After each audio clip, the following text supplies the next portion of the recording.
尽管目前这个乌克兰的首都顶顶的地头已经来开辟着人道的走廊，但是要全面来讲和停火也是无共识。美国《华尔街日报》的报道，讲俄罗斯最近这几天一直伫叙利亚咧招募着佣兵，希望借助因多次作战的能力，协助来攻占着乌克兰的首都基辅。甚至有消息传出来，讲普丁要挖掠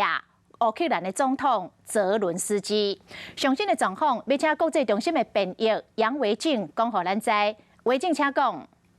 是的，主播。根据美国《华尔街日报》报道，美方的评估显示，俄国最近几天一直在叙利亚招募佣兵，希望借助他们都市作战的能力，协助攻占乌克兰首都基辅。但有多少人去，目前还不清楚。乌俄战火陷入焦灼，乌克兰总统泽伦斯基的安全也备受关注。根据以色列媒体 Channel 12报道，在乌俄之间斡旋的国家之一以色列6号表示，以色列总统班奈特跟普丁在莫斯科会面后，俄罗斯也向以色列方面传达俄方知道乌克兰总统泽伦斯基身在何处的讯息，但他们会避免直接伤害泽伦斯基。以色列媒体则推测，普丁想要活捉乌克兰总统泽伦斯基。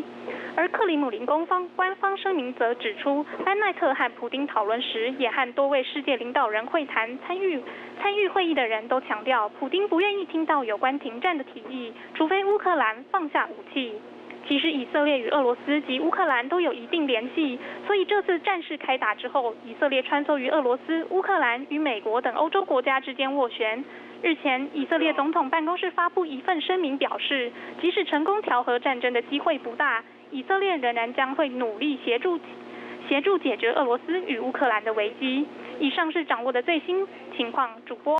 Hello， 大家好，我是乃瑜，要教给大家2个任务。第一个，华视新闻的脸书专页，你按赞了吗？还有华视新闻的 YouTube 频道，赶紧订阅起来，还要记得按赞，开启小铃铛哦。